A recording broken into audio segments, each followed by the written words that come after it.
What is up, everybody? Welcome back to Home Theater Fanatics Live. Tonight is episode 103, and we have a very special guest.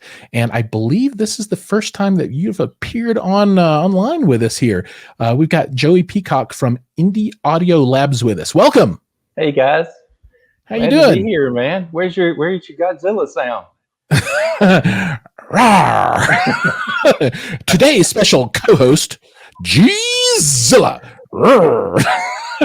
You know, I was thinking about putting that in like a pre-recorded kind of cool description, you know, having somebody with a cool accent saying, and today we're going to watch so-and-so and your special host, G-Zilla. But then I thought nobody would know what I'm talking. Some of us knows what that means. Some people know, but yeah.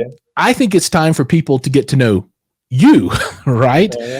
So, you know, first off, let's, I see you've got this swanky Araagon t-shirt on that looks mighty fine. And I think that might give folks a hint, but let's let everybody know who you are and kind of what you do.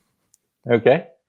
All right. So, my name's Joey Peacock and, I'm with Indy Audio Labs, and I lead the sales for the Southern United States for the, company. And, you know, I've been a movie and music fanatic for as long as I can remember. Since when I was 8 years old, I saw my very first movie at a movie theater. And I'm from a little small town. And I learned that there's this great big world out there that I never knew existed. And it was magical, and really cool things happened. And I've been hooked ever since. And, you know, I love movies, but I love music too. I mean, you know, Giles, a lot of people can tell you where they were and what they were doing when 911 happened. They can probably tell you where they were and what they were doing if they've been around long enough. When the space shuttle exploded, but I'm telling you, man, I can tell you where I was and what I was doing when I heard Elvis died.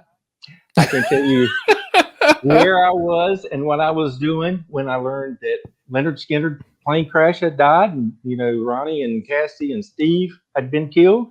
I can tell you where I was when I learned that George A. Romero had passed away.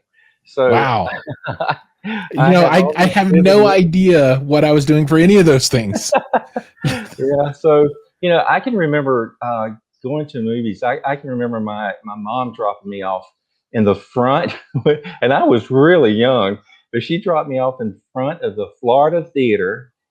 James Bond, Live and Let Die had just come out, and I'm a little kid walking in that theater and paying and going in that thing by myself.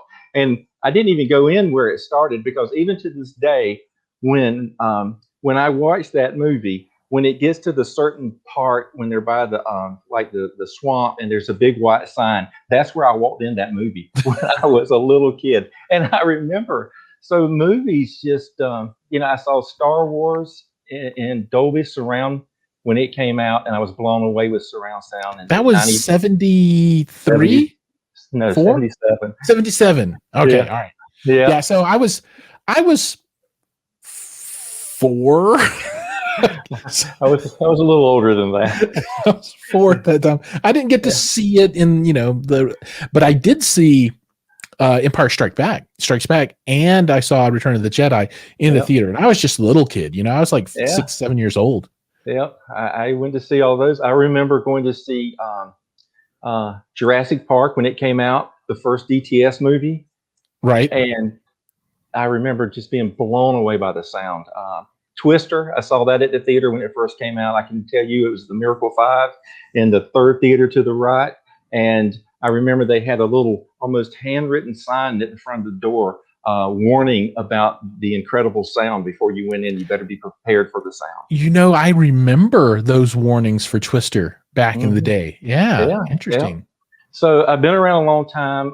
I was an AV dealer. I loved it. I loved this so much. I turned a little hobby in helping people into a business, and I was a dealer for a long time. And I was back in the day, and I even dug some of these up for you guys. This is the Aliens Special Is that the laser disc? Extended laser disc. I'm so jealous. That is my favorite Sigourney Weaver movie ever. Next to Half Moon Street. Well, we won't talk about that one. Yeah, but if you watch the extended director's cut that's available, the movie makes a lot more sense. Here is the laser disc for AC/DC for those about to rock. Nice. So I've got tons of laser discs hanging around. Somewhere, believe it or not, I've got this big collection of VHS tapes. Do you actually have a laser disc player hooked up right now? I don't have it hooked up. I do have it. I was a Pioneer Elite dealer back in the day, and I actually have the high-end one. In the laser disc, it'd get halfway through the movie, and you have to hop up and flip the stupid thing over. I actually have the one where the laser went to the other side and started to play it.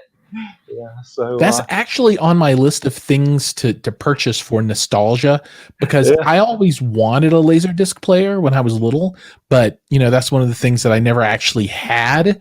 So just like all these books behind me, they're kind of from my childhood, and I collect that stuff that kind of takes me back. So I kind of want to go back and buy a laser disc player and get all those movies from back in the day.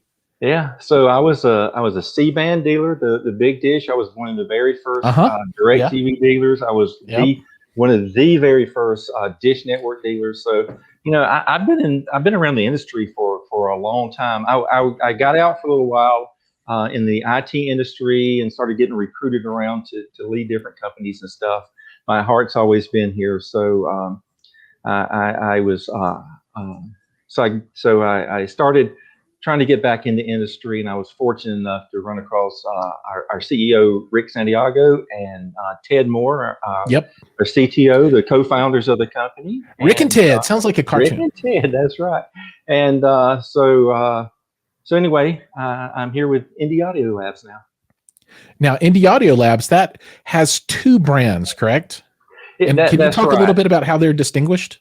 I can. So Indy Audio Labs is the parent company of Acurus and of Aragon.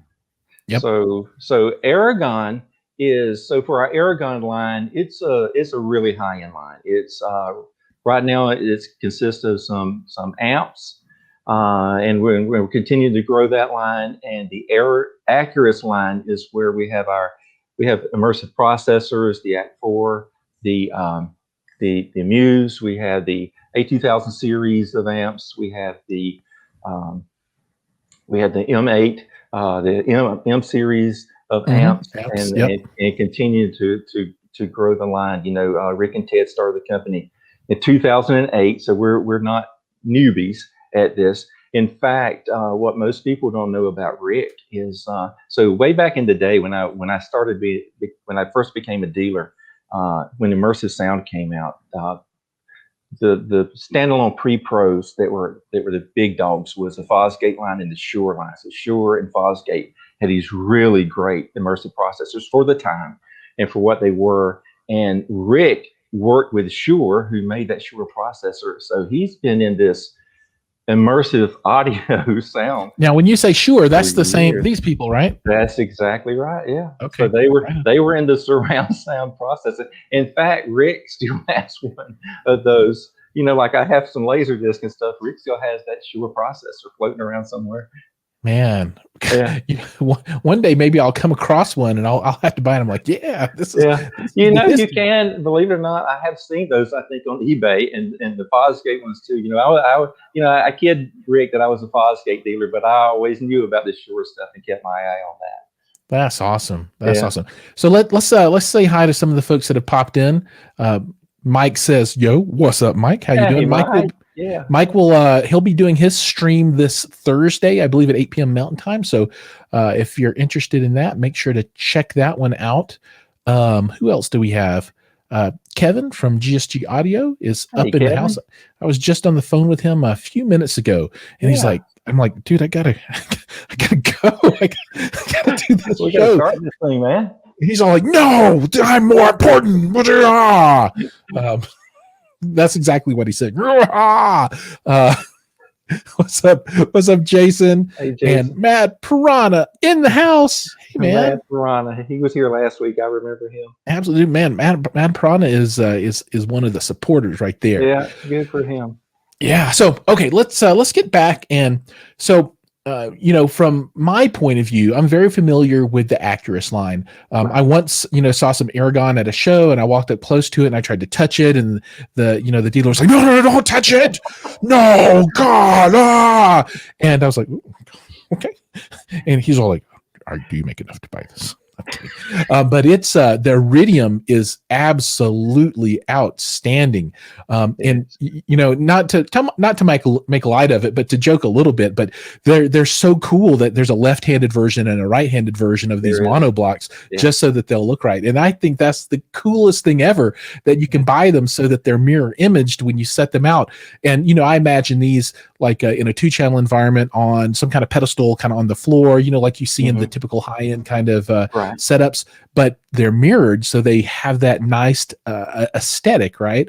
That's right. Yeah. And you can get them in silver. Silver's kind of the classic look of it, but we offer them in black as well. And these things are silver. Just silver. Yeah, yes, silver and black, and and those things they're just unbelievable. The sound quality is, I tell you, we'll put that thing up against anything. Even way above its price range, and but 400 watts, 8 ohms, 600 watts, 4 ohms, and 1,000 watts and 2 ohms, and it won't even breathe hard. And it'll do it. Now that's class AB, right? Or is it class D? It's high bias class AB.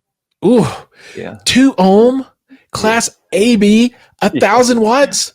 That's the military spec of amplifiers. I mean, that's ridiculous. Yeah. And the other thing about it, and if you've seen one,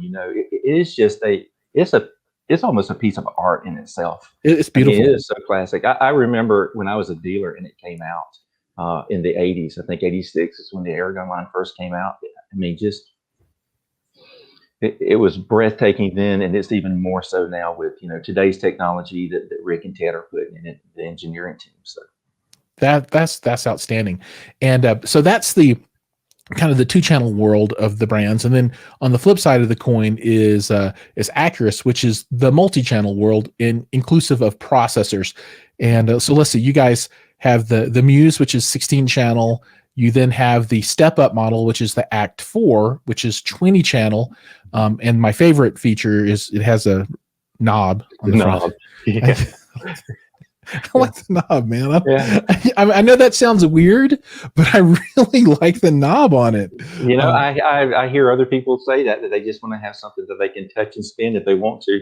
And then the funny thing is you ask them a year later, how often do you use a knob? Well, I don't think I've ever used it. So. No, you never use it, because you'll get some kind of remote system, going, and this will be in a cabinet hidden off somewhere, and you'll never. Yeah. Well, I guess. No, I was trying to come up with the time that I used the knob, and I never use it. It's very rare, like on the Muse. So the Muse has no knob, but if you want to control the volume, you can control it from the touch screen. And if you guys haven't seen these things, the touch screen is really cool. It looks awesome. And the cool thing about the Muse and the Acurus and the Act 4 is the fact that you can control it from the included remote, from the touch screen itself. So it's kind of like your phone screen.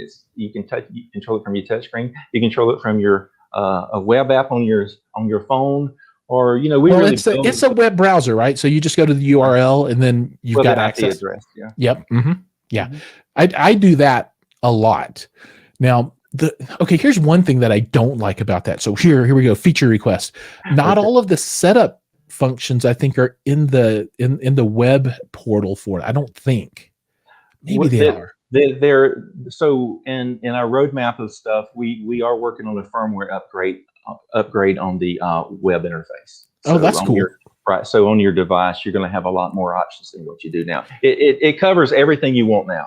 You can get into settings. You can select your input. You can do volume up and down. Oh, all the day-to-day stuff. Absolutely. Yeah, all the day-to-day stuff. Right. It's cool. So we're adding a lot more features on the web interface piece.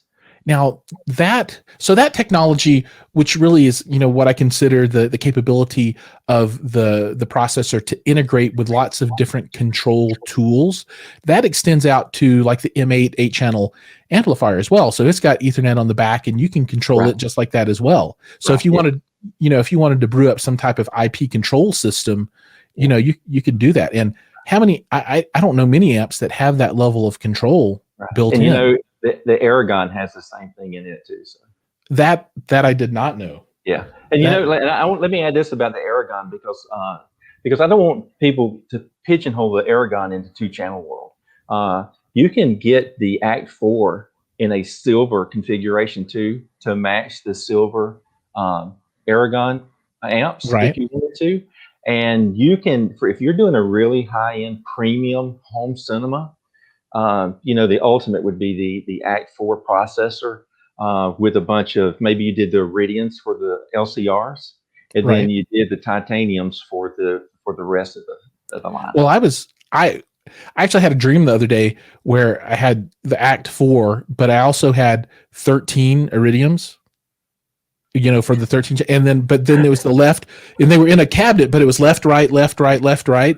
So the V's were on either side, and all this in the dream, the speakers were all 2 ohm. So I was pushing 1,000 watts into each of the speakers. Oh my goodness. You're giving me goosebumps, man. Wouldn't that be awesome? You have to have just one cabinet. You have to have 2 cabinets for sure. One for the Iridiums, and then one for all the source devices. But you talk about the ultimate. Oh my goodness, that would be incredible. Wouldn't it be awesome? Oh, it would be. Oh, we have another special person that's out in the audience right now. Who's that? Hey, there's Dee. What's up, Deirdre? Yeah. Hey. Another Indy audio labber. Is that how you say it? She is a rock star. I'm telling you. She leads our marketing department, and she is the best. Yeah, I wonder would she be a labist or labber? I don't know what the. I don't know. That's a good question. Is it an Acurus or? I don't know. Yeah. Well, I would tell you, she's a movie fanatic like me. She really likes movies. That's awesome. And speaking of movies, and speaking of Acurus, and speaking of the Muse and the Act 4, one thing that I really want to talk about today, and I think you might be the right guy to comment on this, is there's always this debate around separates versus AVRs, right? And AVR is, audio video receiver. And the idea is that you have a box that has, all of your brains, your decoder and your input and output selection, and all that stuff, plus all of your amplification, right? And then you get into all these shenanigans of it's 175 watts. And then people are like, is that one channel driven or all? And then really it's 2 watts per channel when you're doing 13. So why would someone want to move over to like the products that Acurus provides, which are purely processors, right? So there is no amplification in the unit. So that's when people say pre-pro, that means preamp processor. So these are pre-pros, if you want to use that term. Some people just call them processors. I'm sure there are other schwanky names as well. So why go that way? So why don't we have like a brand of, or a line of Acurus AVRs? What's the dealio? That is a great question, and we hear that a lot too. So it's not just you hearing that. There are advantages of AVRs. The big one is price point, obviously. Sure, yeah. I mean, it's a lot less expensive, and that's the main pushback that I always get. People are like, I could buy this thing for $400. Right. Well. But there are AVRs that are expensive as well. That are pushing $6,000 in some of your your more well-known line. There is an AVR out there that's $16,000 that most people don't know about. But so here's our thought process behind it. Separates.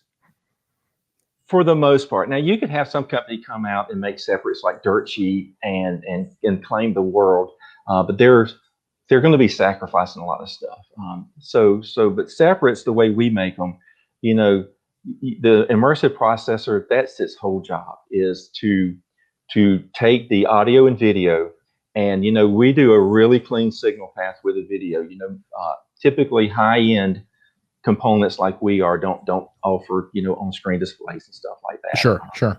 So, but that's somebody coming from an AVR to high-end pre-pros sometimes don't know that. So that's something that they need to know going in. But the video processing is super clean. We don't hardly do anything with that. The magic is where we're going to take the sound and do really clean process. And so the power supply, the chips that are in there, that's their only job, is to process the audio and the video. The amp is a whole nother unit, so you have a whole nother power supply. So it's going to be super clean. Typically in separates, if you hear 200 watts, it's going to be 200 watts a channel for all the channels that's in it. In the AVR world, they might promote 165 watts, but it might be one channel or two channels driven. With all channels driven, it's going to be a really low number. And in fact, today, unfortunately, this is like super late news because it's over by this time. The FTC was asking the question: do we continue with this amplifier specification like oversight to make sure that manufacturers are given are providing what they say or not? So right. there was a big to do about that. Of course, we supported it because all of our channels are what they say or higher. Sure. So in AVR, you've got to cram all of that stuff we were talking about into one box, one power supply, and think it's going to work really good. But the separates are almost always going to give you a much cleaner sound. And here's the other thing that we find: a lot of people that start out in AVRs, the first thing they do is start buying separates. I need more power because I realize this thing's not going to drive what I need, or I've got more speakers, so they're going with more power. So now they start buying separate amps. So our theory is let's start with separates. The other advantage of separates is this: the technology for the audio and the video processing piece is going to be the things that change. And now I've got you buy an amp and that thing will last you forever. I mean, I've got some really old amps sitting around that I've had for probably, I don't know, 10, 15 years. Yeah. So you can spend a little more money and buy high quality amps that's going to last you for a long, long time. And then the one piece that you're going to have the most challenge with technology. I mean, how many of your listeners out there are on their third or fourth or fifth AVR? And totally. Yeah. It's like this never ending cycle. And, it's like planned obsolescence for the equipment, right? You buy it, and then the next year there's a new version of HDMI, or there's a new certification. And the old one obviously can't do it. So you need to buy this new one. Yeah. And all your amp pieces of that product are still in great shape. Yeah. But now you got to go get rid of the whole 9 yards to start over again. And, if you figure the price you spent in 3 or 4, AVRs, especially if you're getting higher end ones, you get to have an Act 4 with some Meridian amps, maybe. Right. Yeah. No, I've been on that kind of conveyor belt, or however you want to think about it. And I started out with like a little Onkyo 5-channel AVR, and then I stepped up to a 7, and then I stepped up to one that would be able to do 11 channels. And every time you're spending money. Now, so for additional clarification though, so this technology is going to change, and whether you have an AVR or you have a dedicated preamp, it's still going to change. So do you hit the same problem with the processor? Meaning that when HDMI stuff, you still have to buy another one of those. So is it really helping that much? Well, that's a great question. For some manufacturers, that is a problem. But one of the things that we pride ourselves in doing is we make our stuff upgradable.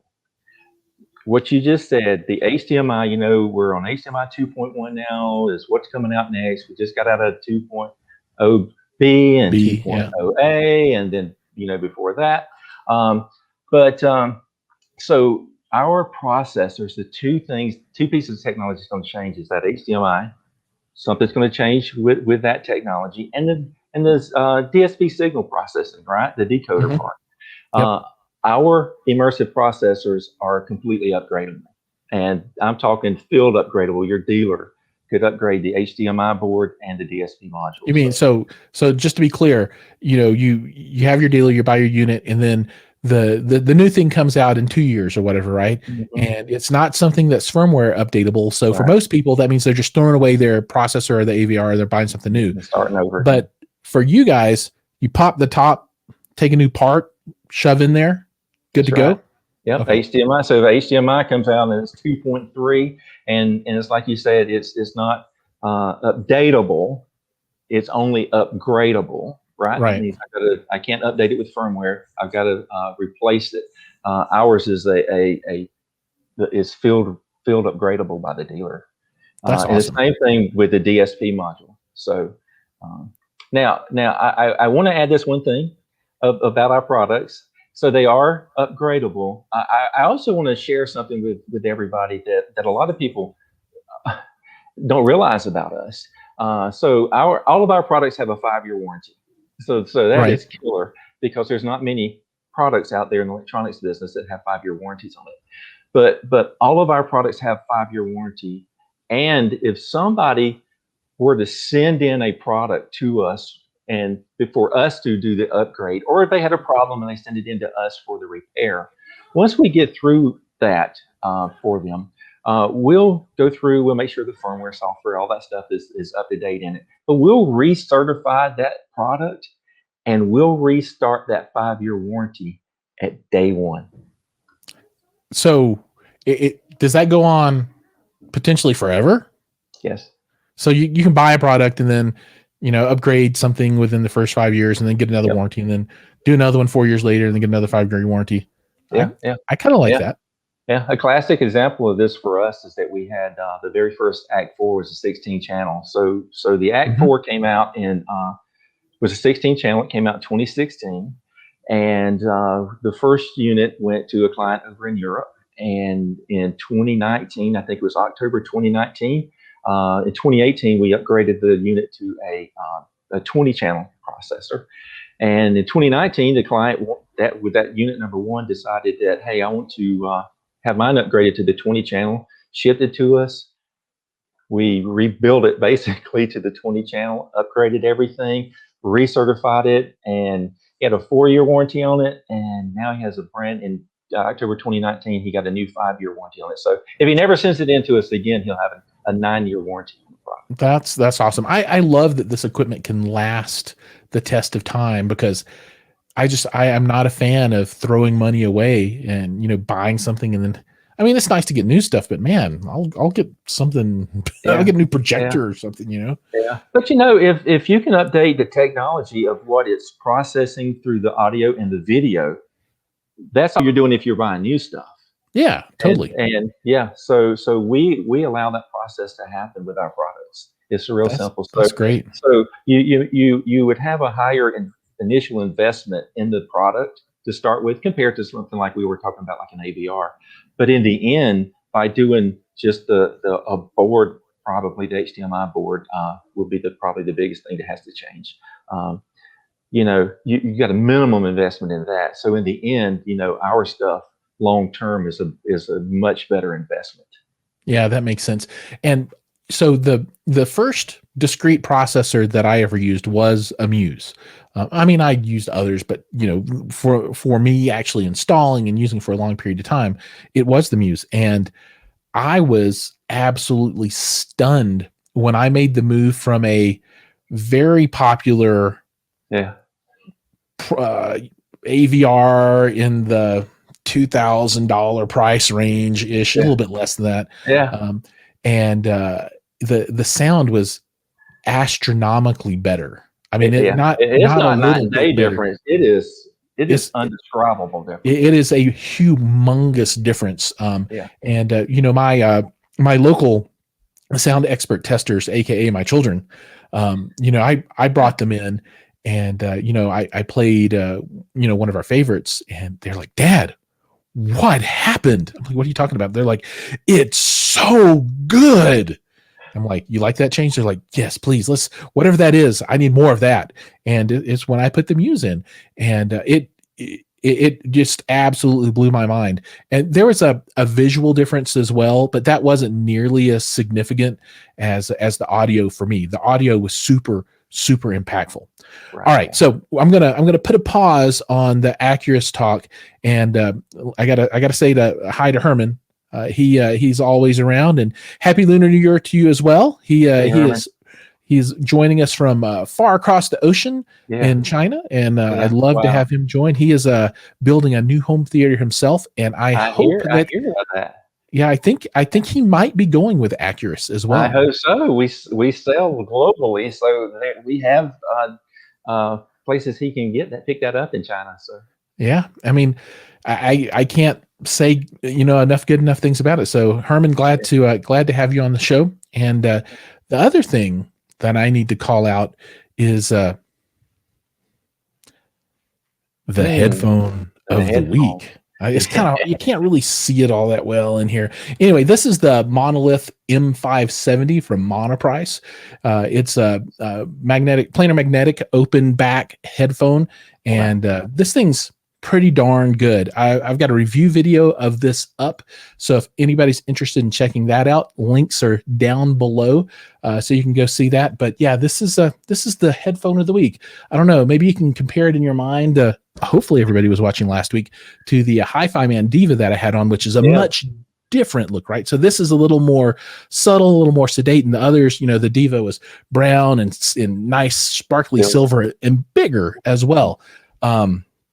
These, I really like the padding. That's all the way, even on my bald head up here, I don't sweat too much with whatever the synthetic stuff is. I don't know, but they fit kind of good. But the only thing, I don't know, let me see if I can get lined up. My head's kind of weirdly shaped like this, so I get a little bit of that push out, but they're not clamping on there too hard. Also, AA, welcome to the show. Also, and AA. Yep, and I will be doing more headphone reviews over time for folks that are into that, because I love headphones. I actually plan to take a shelf back there and start displaying headphones so they can be seen in the background, and move some of the books out to another spot. Anyway, so that is the headphone of the week.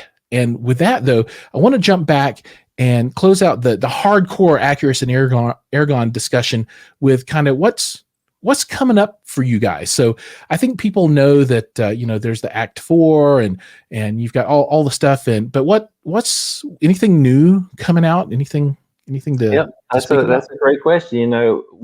We're always working on the next thing. So sure. Yeah, so people can know that.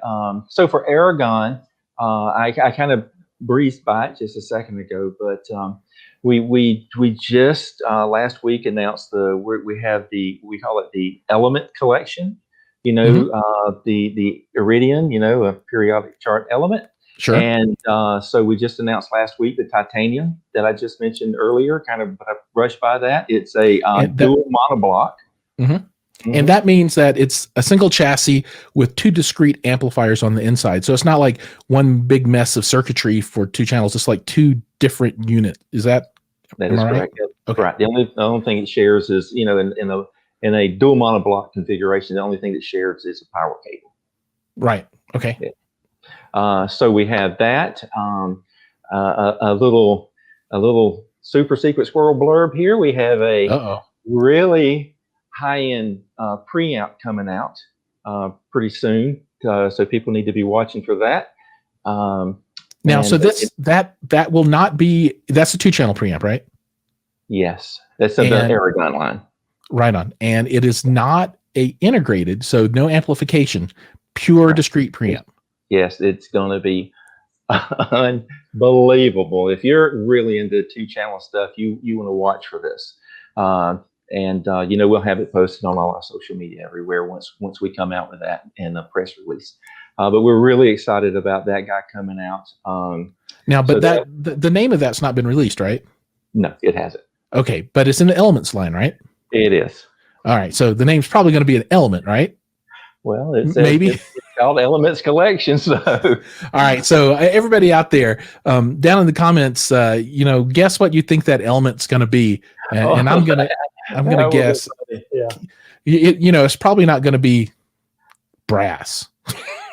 Is that an element, or copper, or helium? Probably not helium. Argon, like, that's kind of like Aragon. Argon. I don't know. Anyway, but yeah, everybody guess that'll be a good one.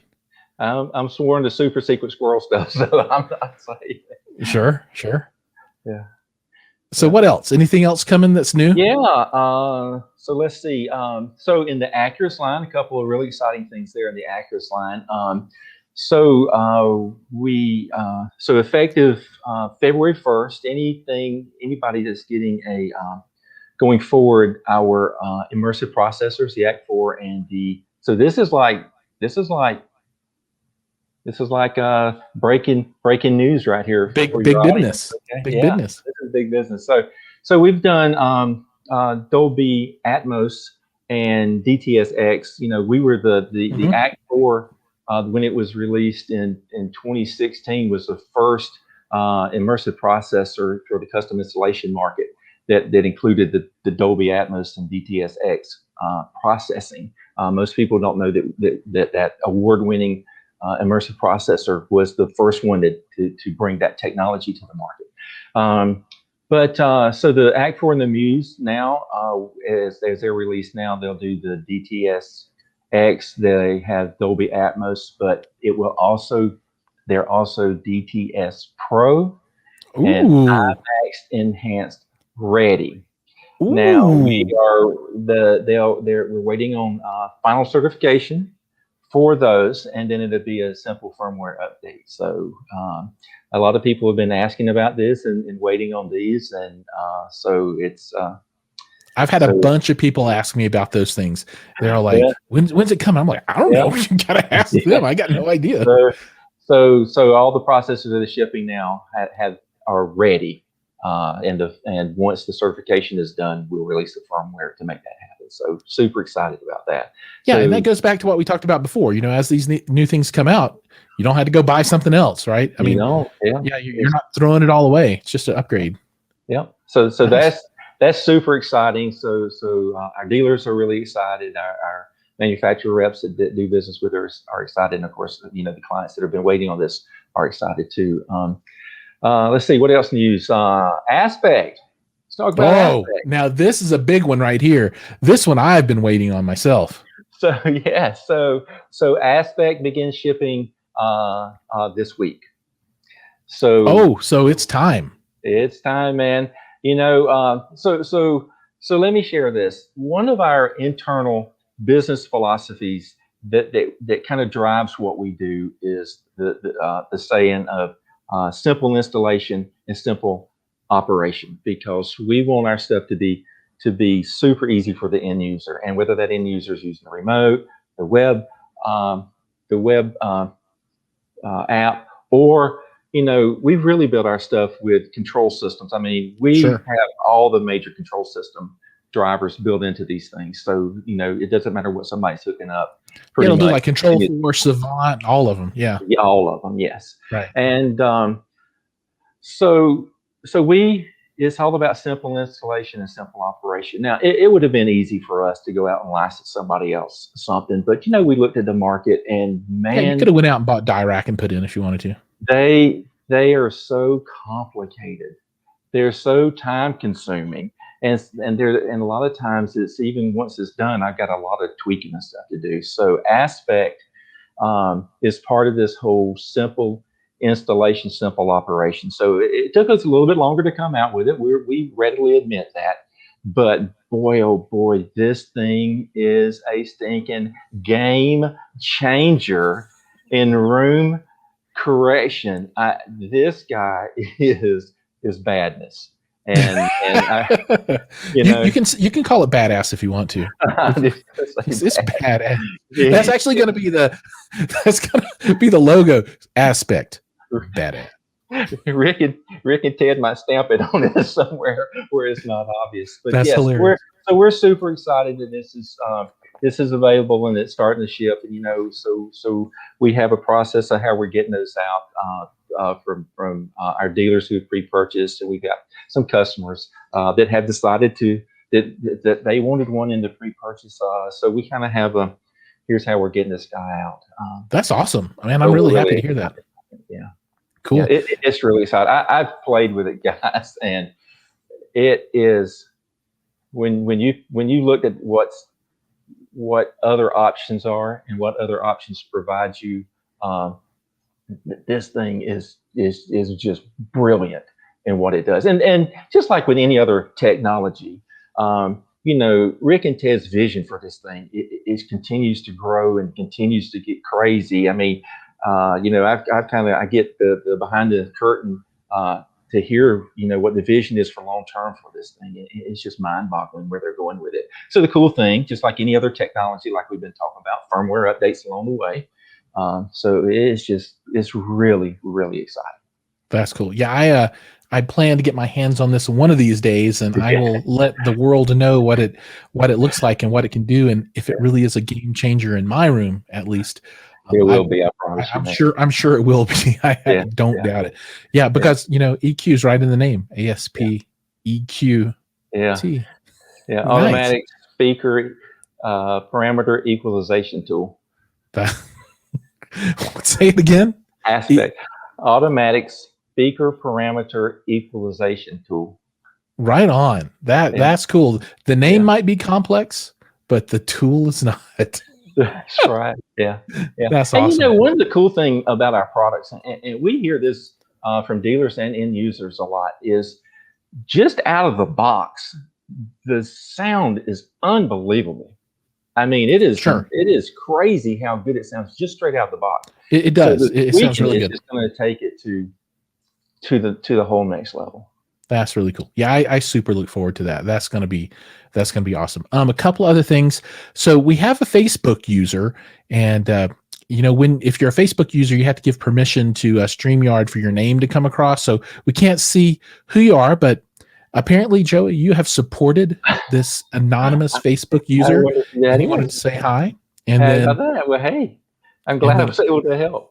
And then another Facebook user, it could be the same one, or it could be a different one, says, hey, those formats, including DTSX Pro, will work with Kaleidoscape as a source as well. Two great products that work great together. And I have to say that I do love, it's Brett. Oh, what's up, Brett? Brett from Kaleidoscape. He was on the show last week. Hey, Brett. Yeah, he's a great guy, man. He is a good guy, and I'm going to talk a little bit more about Kaleidoscape in a few minutes when we get to Content Corner. What to watch? Okay. But yeah, I've become a huge Kaleidoscape fan, and if I can watch anything, I'm going to totally watch it on Kaleidoscape. That's just the I don't know. I got a lot of other content to watch other ways. I got plenty of discs, but if I can do it on Kaleidoscape, that's the way of the future for me. Yeah. And then hey guys, welcome. Facebook user that we don't know. Mystery guest. and it's me too. it gets confusing. And then from Ken says, let's call this thing the Kappa. The Kappa, man, yeah. The kick-ass. I hope Rick and Ted are watching. Deirdre's watching, so she's head of marketing. So there, Deirdre, take note of that, man. Kappa. Right on. And the first guest that we have is Iron. Oh, that's the guest. The Iron. That's the first guest. The Iron preamp. Okay. Now, anything else that you want to call out about new stuff before we move on to Content Corner here? Yeah. I can't think of it. He's all like, "Nope, that's it. We're done." He's like, "Isn't that enough?" Well, you said Content Corner, and Giles, I'm such a movie and music nut. I'm all excited about talking about stuff like that. The cool thing is look, we need great products to make the end result. The end result is really what we're after. But to getting the great end result takes great products. And of course, we think we have the best products in sound and amplification to get there. Can I give one quick example? Absolutely. I'll make it really fast. Super fast. Yeah, so messing up my timetable. So Rise of Skywalker at the end when they're down in the cave and what's his name, Palpatine, is there talking and stuff. Yeah. If you listen to a just your normal surround processor, AVR, when that happens, there's these voices back behind you, right? When you're listening on a Muse or an Act 4, the voices are floating around the room. Oh, really? They're not stuck right behind you, localized. It is a great. So if you guys if you want to do a great demo, do that Rise of Skywalker for that sound and see where those background voices are floating around. See if they're localized or if they're Muse Act 4 immersed. Okay. So, and this brings up a project that I'll be working on. And this kind of ties into Brett and you guys as well, is, I'm trying to build my own personal custom demo reel, right? Mm-hmm. And it'll all be sourced out of Kaleidoscape. I don't want to get it scripted or script it myself, figure out how to do it. And, when people want to come in and have the 15-minute introduction to my room, I sit them down, push the button, and then it runs through all these, demos, maybe 2-3 minutes each or something. Maybe you can get 5 different ones or 6 in, but I don't want to do like all the stuff that everybody always does. I don't want to do the race scene from Ready Player One. And I don't want to do that song with Lady Gaga from To Be a Star or whatever it is, we're in the deep now or whatever. Yeah. So, something different, and, maybe some John Wick, but not the standard scenes. I just love the visuals in John Wick. They're so beautiful, but that's the kind of thing that I'm interested in, something that really shows off the capabilities. But I don't want them to all be like super monster base scenes or explosions and gunshots. I want to show that, this thing sounds good, like some kind of, music in a cathedral or something where it just sounds amazing. So I folks out there that are watching, if you guys have ideas, please drop them in the comments or send me a note and let me know. And, I'll go out and I'll buy the movies from Kaleidoscape and get them into the system and figure out how to get all that stuff scripted. Yeah. But you need to say no Marvel, no Pixar. No Marvel. Well, if it's something in Marvel or Pixar that's not common, right. That's not, but it has to be outstanding in some way. Like those voices kind of floating around and giving you a great effect. It has to be something that, just hasn't made the cut as for the mass market of demo reels. I want mine to be more special. Yeah. The John Wick that you mentioned, most people demo the shooting scenes, but the best thing to demo in that is when the bad guys are pulling up to the front of the hotel, from the time he drops the record till the time. In number 3? Yes, John Wick 3. From the time he drops the record where they're reloading up in the safe room, when the bad guys are coming in till they throw the smoke grenades and those bust. Right. Just that section. If you've got a great immersive sound processor, it is unbelievable. Right. I will check that out tonight. I have homework to do tonight. And what's up, Peter? Peter builds some crazy awesome rooms. We were the man.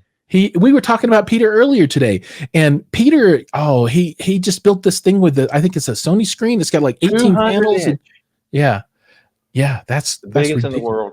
Yes. Yeah. Peter is unbelievable. I love Peter. He takes things next level. He does. He is unbelievable. Yes. I wish I could afford to hire him.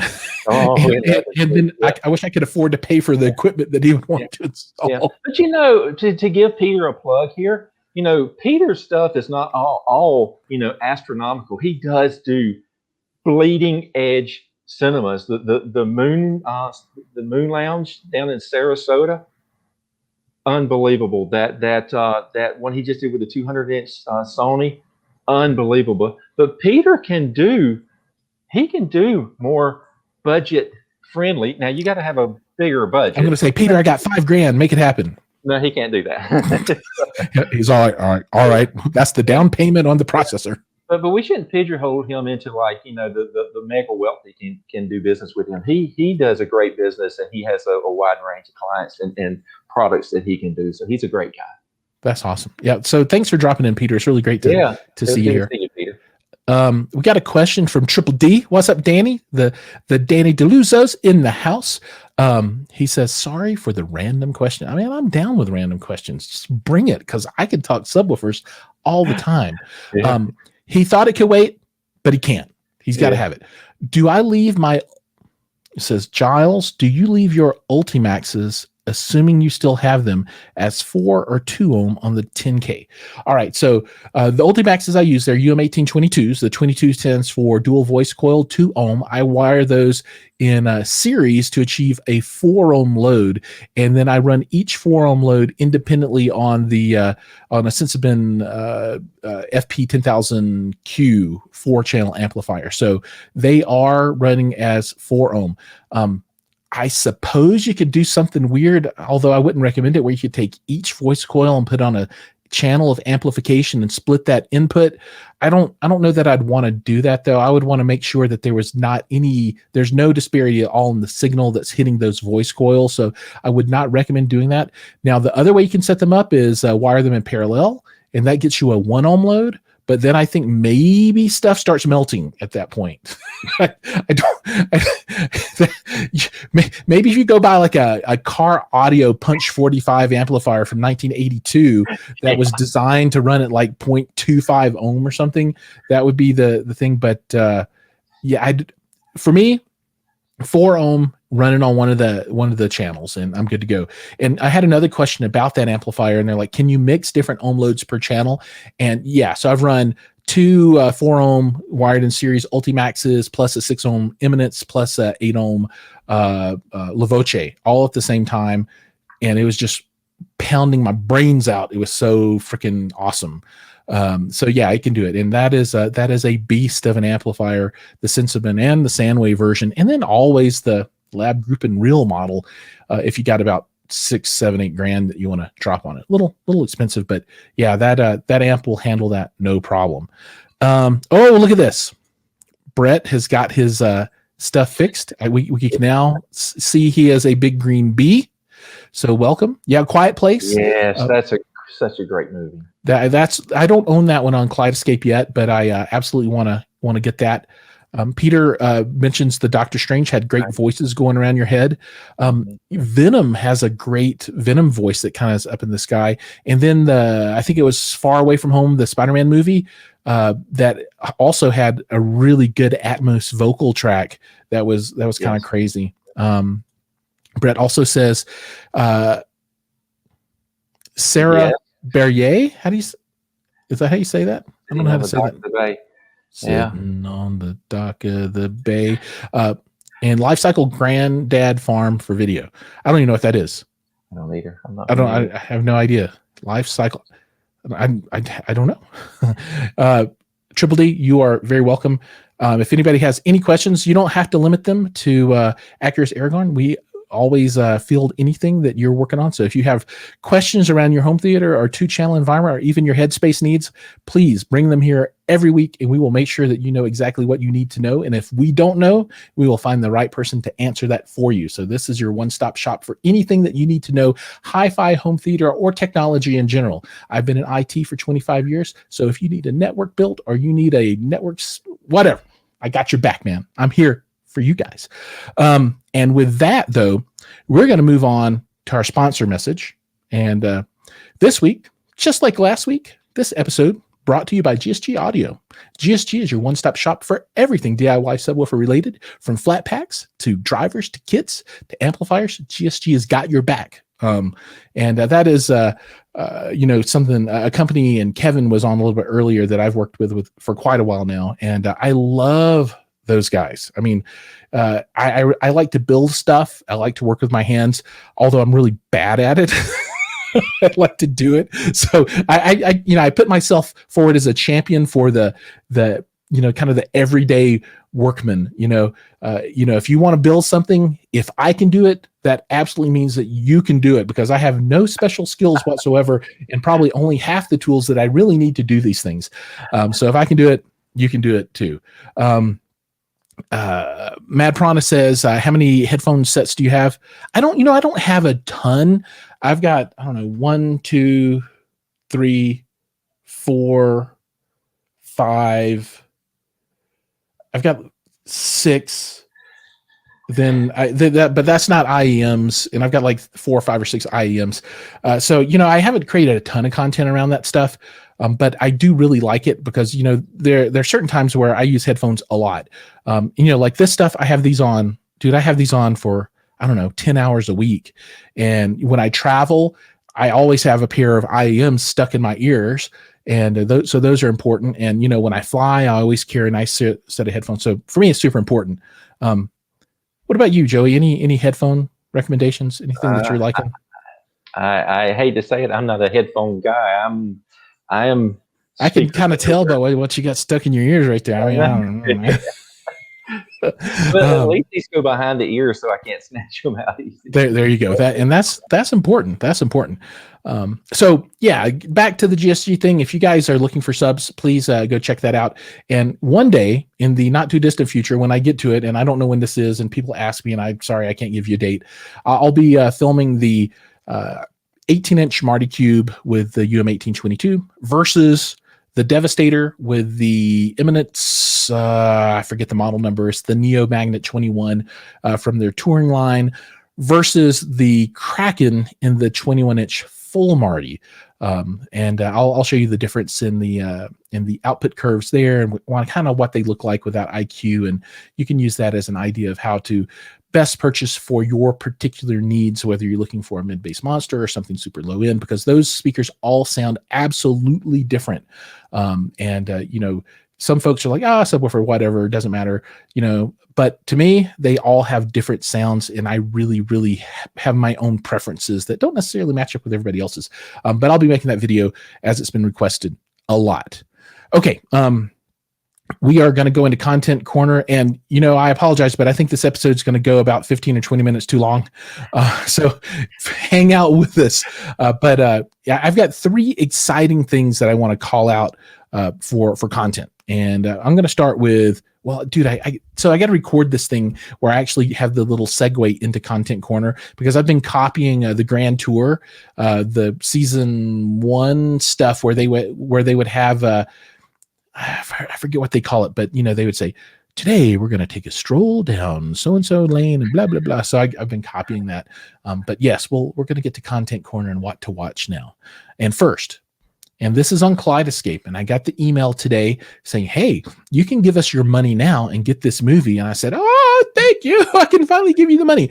But I've been wanting to watch Monster Hunter, and that one has finally come out. And, you know, that's got, let me see, I've got the list here. Mila Jovovich, and Tony Jaa. And I don't know if you guys know who Tony Jaa is, but he is a Thai martial artist. He does Muay Thai, and he has done a number of crazy, awesome martial arts movies, and he does all these stunts. And he's like the new Jackie Chan, but from Thailand. And this guy is crazy awesome. And it's also got Ron Perlman. I thought he might be dead by now, but he's still out there kicking around. Yeah.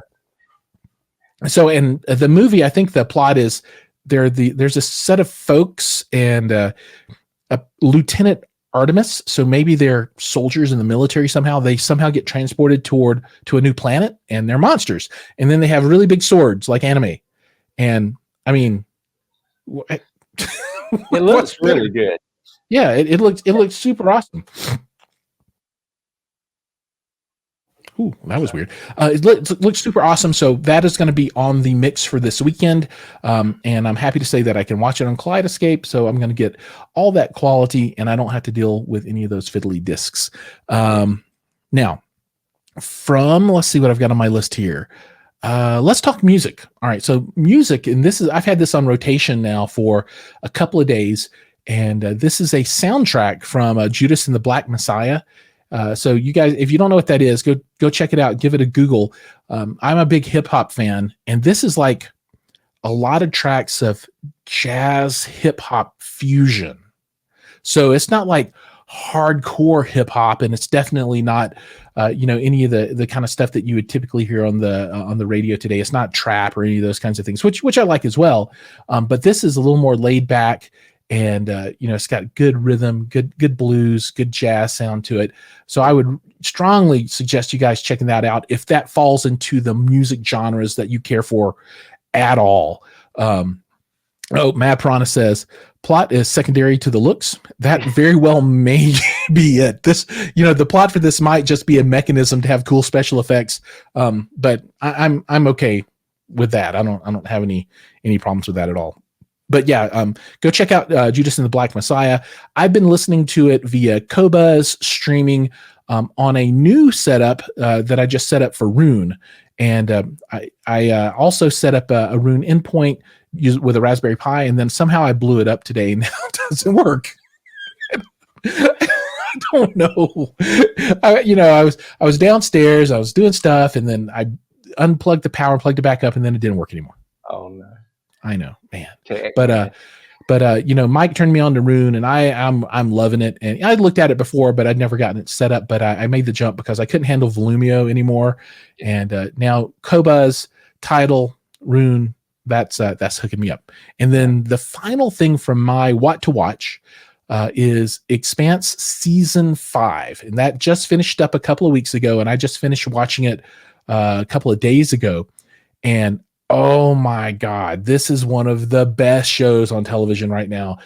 In the sci-fi niche, you've got Star Trek Discovery out there, and you've got The Mandalorian, which are good. But man, for me, it's Expanse all the way. Just it beats them down. It just drops some elbows on them. I mean, this thing is so good, and they had some combat scenes in space this time. And I love the way, it's in these combat scenes. I was going to say they're realistic. We don't have spaceships, so they're not that realistic, but it's not like Star Wars where you have things flying around like they're in an atmosphere. These are like the ships are going, and then the thruster fires and it spins around and all this, it's like more like what it might be if we had technology to really do that. So I can't speak enough about this.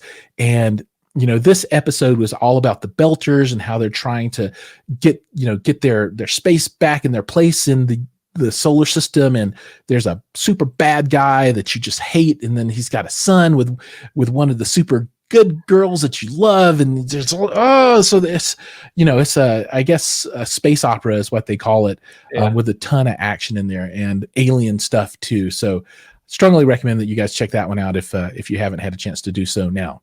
Anyway, enough of mine. What about you, Joey? Anything that you're watching or listening to of note these days?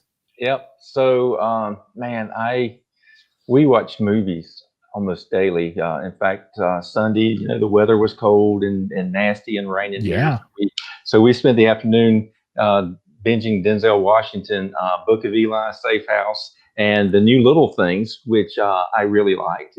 I haven't seen it yet. It's on my list too. Well, you got to watch. I mean, it's my wife was kind of in and out at the end. It was like, did this happen? I'm like, this was wild. But movie wise, I recently watched The King of Staten Island on HBO Max. I cannot believe how much I enjoyed that movie. Really? I'm going to tell you, I've grown up, since I'm such a movie fan, I used to watch the Academy Awards every year. I lived for that. I even wanted to dress up and make a big event at the house. But The King of Staten Island is just a fantastic movie. And when you get to the end and realize something, it makes the movie even that much better. So in my opinion, it should be up for an Academy Award. It is such a good movie. Right on. So that's I'm looking now. So it's got Pete Davidson, Marissa Tomei, and I love Marissa Tomei. She is one of my favorites. She's awesome. Bill Burr, Ricky Velez, Belle Powley, Maud Apatow. I wonder if there's any relation. Is that Apatow? So well acted, and it's almost not to give any spoilers. It's almost autobiographical for the guy that stars in it. Wow. So, it's got Steve Buscemi in it. It does. I mean, it is awesome because you're watching it and you start seeing all the. I'm like, I can't believe. Look who's in it. Look who's in it. Look who's in it. But the story is so good. Now look, it's kind of rough. It's a rough story. It's a tragic story. But there's just such great heartwarming spots in it. And one of the things I love about movies is I want you to carry me on an emotional roller coaster. Oh, totally. Yeah. And how I know that I really enjoyed the movie is after I watched it, I keep thinking about it or talking about it for days and weeks afterwards. So the King of Staten Island, I highly recommend. Movies that are coming out, again, Dune, No Time to Die, James Bond movie, and Top Gun Maverick. I'm so excited about these coming out. I can't stand it. So I'm really looking forward to that. As far as music goes, I like everything. I mean, I when I ride down the road, I might have big band on for a while, and then I might look. I was a teenager in the 70s, so you got to listen to disco. Sure. So, but the classic rock stuff, I like a lot of that. But I'm going to tell you, I'm really active on LinkedIn. I mean, I'm really active. I learned so much on LinkedIn. But when I connect with people now, I often give them a thank you in the connection, and I always ask, hey, what movie do you like, and what music are you listening to? And this one guy recently turned me on. Are you familiar with the Who? HU? They're a Mongolian rock band. So listen, everybody, go check out the Who, HU, and you want to go listen to Wolf Totem, but make sure you watch the version that features Jacoby something another. So it's the Who, Wolf Totem featuring Jacoby. I can't remember the guy's last name. If you send me this, I'll put that in the notes below so everybody can find it.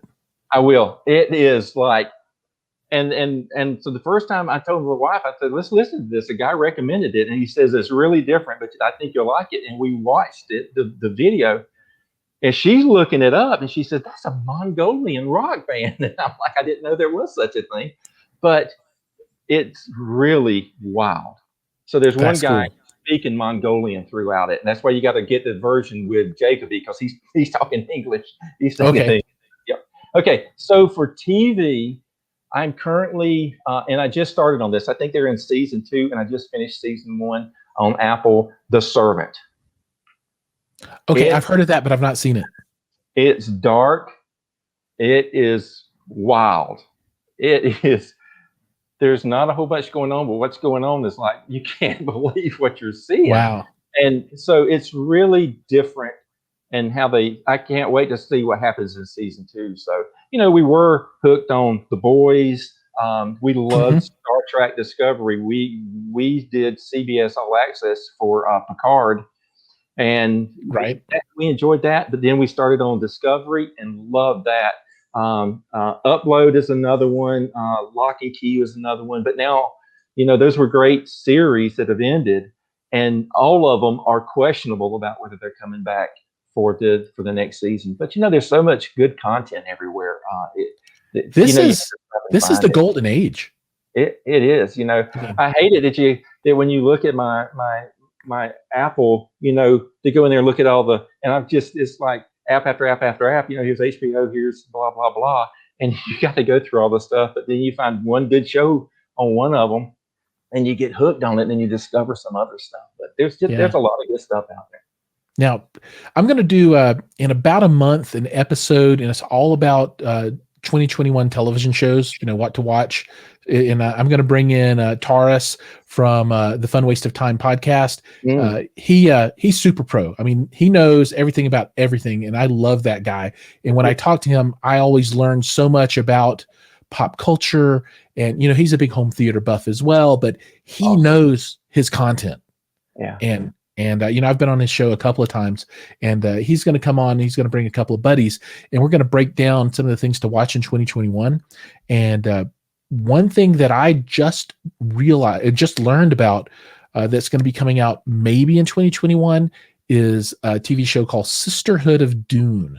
So, the Dune movie is coming out, and the Sisterhood of Dune, that's the Bene Gesserit, if you've watched the movies or read the books, and they are like freaky awesome. Right. And I am, when I saw that, I just, the hair stood up on my arms. I'm all like, oh, it's happening. I've been waiting. I've read all the books. Herbert's dead, but it's coming. Robert Jordan, Wheel of Time. Yeah. TV series. How about what? And people are like, what are you talking about? Who's that? So, it's like Games of Thrones-ish, but before Games of Thrones. Wow. Games of Thrones. And it is so good. Oh my God. I mean, there's just so much stuff, and we'll break all this stuff down. But for me, exciting. Yeah.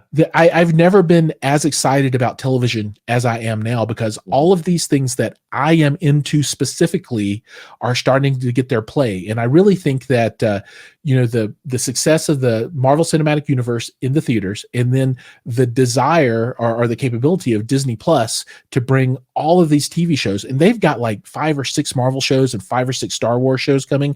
I think they're all like, we're all in. We see the writing on the wall. People want to consume this content at home.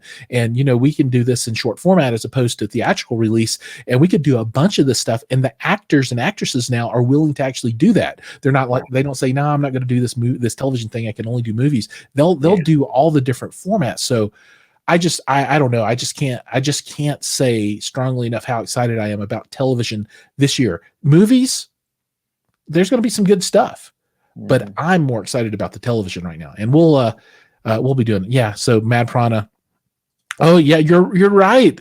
He's Benny Gesserit versus the honored Matres, or however you say it. He always knows the stuff. Yeah, you got to be a reader to know all those things. Yeah, awesome. Good grief. Oh, so anyway, anything else you want to call out, or have we put that one to bed now? I think we might have put it to bed. Yeah, I can't think of anything else. Right on. Well, we're gonna move into the downward spiral of the episode. Talk a little bit about the stuff that's coming up. So next week, or rather this week's video that's coming out on Friday, is going to be the Kef Ellis 50 review. And those speakers are superb. They're outstanding. Not necessarily what I would call a home theater speaker, but for 2-channel world and a stand mounted speaker format, they sound really good. Some of the best mid-range that I've heard out of a speaker ever. I mean, they sound good. And if you thought the LS50 was good, the LS50 Meta is even better. It'd be interesting if you could get that new little sub they just came out with. Oh, I've been talking to them, and no love yet.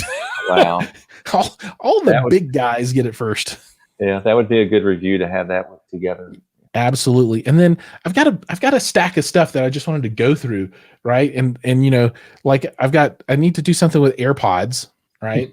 I've got this thing from Shenzhen Audio, the Link 2, and it's like a headphone high-res thingy that's like real small, and it's like an amplifier DAC for travel. Yeah. So we got one of these things that they sent over that I'm gonna take a look at. I've got Earfun noise canceling earbud. Wow. That I don't know. ANC wireless earbuds Bluetooth. I don't know why I have this. This is a 4K splitter. So you can have your show on 2 televisions. I don't know. This one I'm kind of excited about. This is the WiSA SoundSend. So this allows you to plug into your television and then wirelessly set up up to I think 7.1 channels of surround sound. All out of this little guy. So that'll be coming up. And then I just got this stack of little stuff. And then the new topping preamp. Yeah. So this is, I know you guys are coming out with a preamp, but this is a pretty good one too. And then I've got also the topping D50S, I think it is, DAC that I need to do as well. So I got a stack of stuff, and I'm going to have to come up with some way to do like rapid fire videos to talk about all this stuff, right? And create this content on a rapid pace and deliver like 3 videos a week or something. I don't know. It's just, it's getting kind of ridiculous. But also I've got the Act 4 video that's about halfway done now, and that one's super awesome. And then, after that, I've got the 2002 video that I'm going to do for you guys as well, that I'm super excited to do. And then I hope to do the Aspect video after that one, sometime down the road. And, everybody's like, yeah, it's coming. I'm like, whatever. But maybe it's really here now. So I'm super excited. It's really here, man. Oh, anyway, so much stuff. And I think we are, so next week's guest will be Mark Dahlquist, and the topic is going to be sealed versus ported subwoofers. Interesting. What do you prefer, and why would you choose one over the other? And I think Mark and I are probably going to have a very different point of view on this stuff, so it'll be interesting to see us go at it a little bit on the episode. So that's all I've got. It was fun. Thank you so much for coming on the show. I really, really appreciate it. It was awesome to hear about all the cool new things. And I'm going to close out for the folks that are still around, right? The last thing is Indy Audio Labs has, generously offered to give away a t-shirt to one lucky winner tonight. So for you folks that have stuck around till the end, you get an option. So, I don't know how many people are still watching now. It usually dwindles after the hour pretty significantly. But if you want a t-shirt, the first person that I see call out in the comments that you want a t-shirt, you're going to win a t-shirt. So hopefully people are still listening and we'll get that. And while we wait for somebody to say, give me a t-shirt, please. I'm going to remind I'm going to remind everyone, please, if you haven't subscribed yet, please check us out, Home Theater Fanatics on Facebook and YouTube and Instagram and everything else in the world. So Brett said he's not going to steal it. Looks like Ken. Yeah, I think Ken is our winner. But if you haven't subscribed yet, please do that. Also, we stream once a week, every Tuesday at 8 p.m. If you subscribe to the channel on Facebook or wherever, any of them, YouTube, you'll be notified every week for the new content as it drops. And also every Friday, you get a new video. And, if there's something that you want me to create content around, let me know. And I'll reach out and see if I can strike up a deal with whoever it might be that has a product, or talk about whatever particular topic that is burning a hole in your pocket that you need to know about. So, please subscribe. I'd appreciate it. And Ken, so we will get your information and figure out how to get this t-shirt to you. We'll figure out your size and everything. If you could drop me a message through any of the venues you have available to me, and I'll make sure to get you in contact with Acurus Aragon so they can get that out to you. And thank you so much, Joey, for that generous t-shirt and for your time. Yep. Hey, I loved it. Thank you so much for having us on. We really appreciate you, and we love this stuff too, man. It's our passion, and we appreciate it. Awesome. Great. Well, everybody, thanks for joining. And as always, we'll see you next week in the next video. Yeah. See you guys.